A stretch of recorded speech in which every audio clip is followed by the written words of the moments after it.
Ngayong gabi sa reaksyon, hindi pumasa sa Commission on Appointment si Perfecto June Yasay Jr. para maging kalihim ng Department of Foreign Affairs. Ginisa ng husto si Yasay sa confirmation hearing kaugnay sa issue ng kanyang citizenship. Humingi siya ng paumanhin sa naidulot na kalituhan ng kanyang mga pahayag, ngunit iginiit niyang hindi siya nagsinungaling sa kanyang pagiging Pilipino.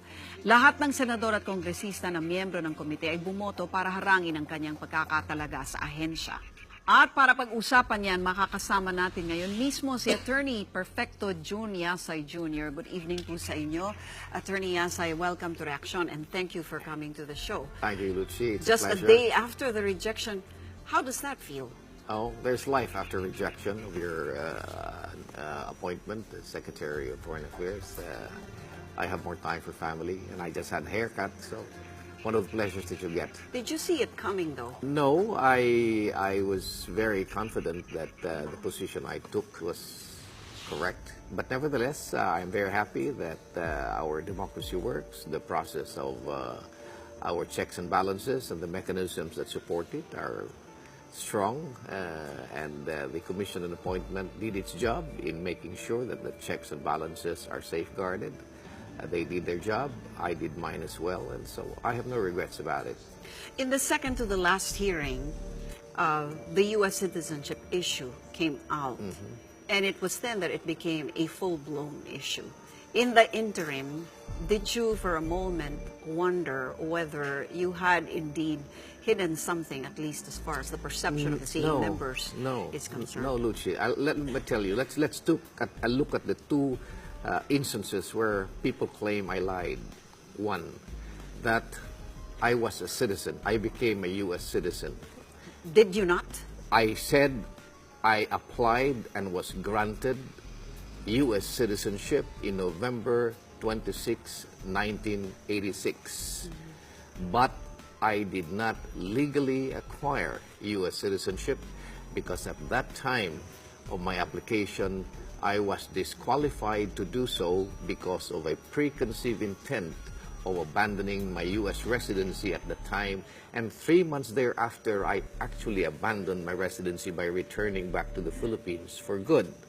Under immigration law, that makes the grant of U.S. citizenship void ab initio. This was a conflicting position that I, as a former U.S. lawyer and a specialist in immigration law of the United States, took versus the Philippine legislators who had their different views, and I don't fault them for that. So, did I lie about saying that I did not legally obtain U.S. citizenship? The facts are clear. I did not lie.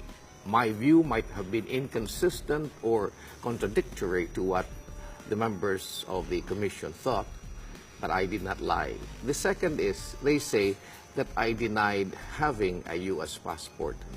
I did not deny having a U.S. passport. I have always accepted the fact that on November 26 of 1986, I was granted U.S. citizenship. In fact, I was issued a naturalization certificate as an evidence of that grant. I also, as a result of that issuance of a naturalization certificate, was issued a U.S. passport.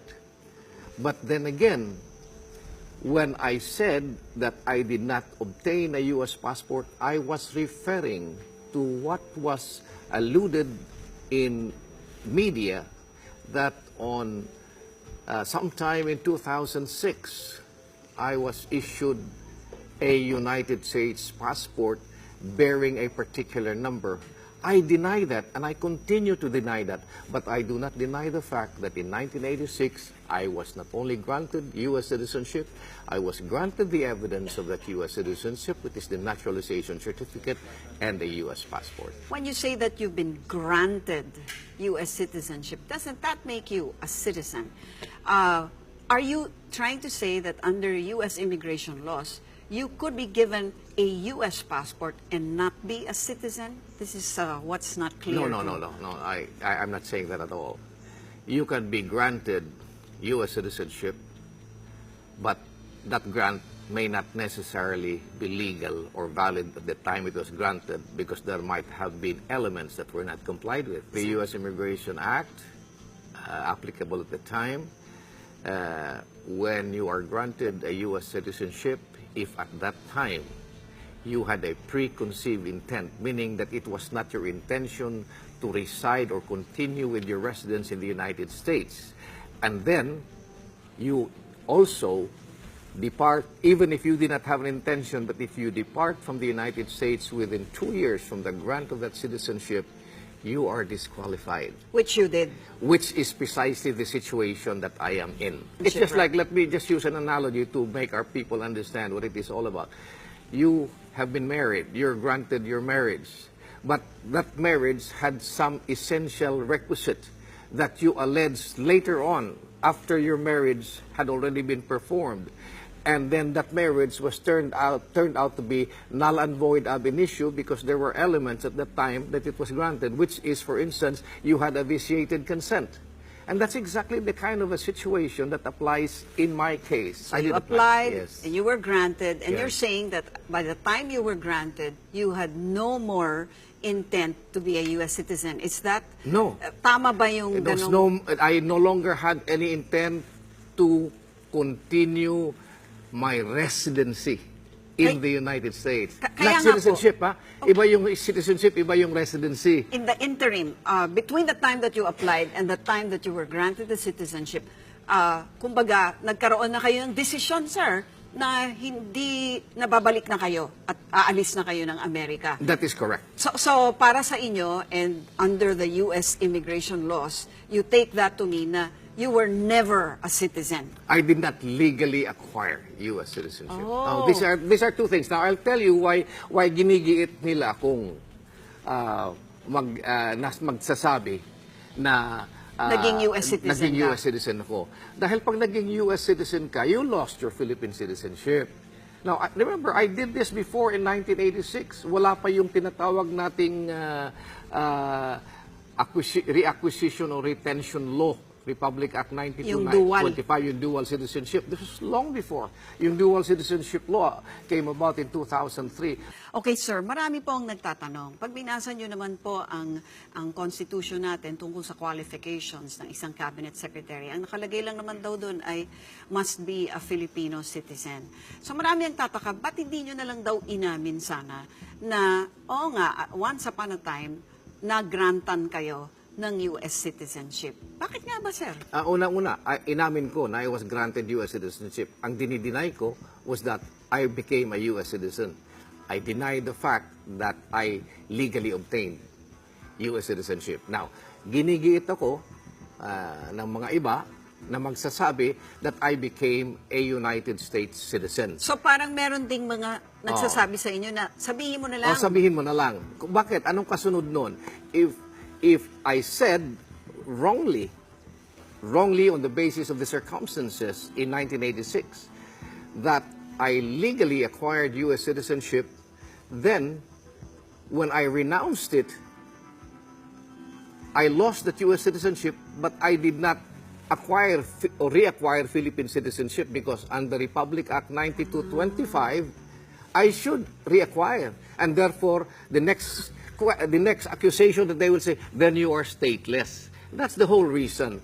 I can understand the position they're taking against that. That's the position kasi they're taking. Kasi hindi rin naman talaga kayo nag-apply for reacquisition exactly. Kasi nga, hindi naman kayo naging citizen sa... Yes, and besides, there was no law at the time. As I said, Republic Act 9225 was only enacted in 2003. Did you not swear that you were going to disavow, to renounce allegiance to any other foreign nation? Yeah, in your naturalization process. Right. In your naturalization process, you do. You never went through that? No, I went through that. So doesn't that make you a U.S. citizen? That is precisely what I'm saying. I was granted U.S. citizenship, but the question whether that citizenship was legal or not is something else. Because the Immigration Act is that's a really thin line there. No, that's the provision of law. It's not a thin line. The law is very explicit and clear on that point. Then why did you have to go to the U.S. Embassy last year to officially, renounce that citizenship? Okay. I went there because there were allegations before I assumed office as Secretary of Foreign Affairs that I was a U.S. citizen because they said I was granted a U.S. passport in 2006. I went to the U.S. Embassy to find out what is the procedure precisely to get an affirmative, explicit certification that I was not an American. So it was not a renunciation? No. The form was a renunciation form because that is the only form available here, but the actual renunciation referred to precisely the affidavit I executed in 1993 saying that I did not legally acquire U.S. citizenship. Now, this affidavit that I submitted to the U.S. Immigration happened in February of 1993. In December of 1993 of that same year, I went to the U.S. Embassy and applied for a U.S. visa to enter the United States. Which means? Which means that if I were an American citizen, Yes. I would not be granted that U.S. visa. In This is effect- my position. Now, Yes. I do not fault and I do not blame the members of the Commission in doing their job, in scrutinizing my qualifications. But my point is, even as the Commission on Appointment made that determination, that decision, it does not divest me of my presumptive Filipino citizenship because that issue must have to be resolved before our regular courts that has the competent authority and jurisdiction to decide on that matter.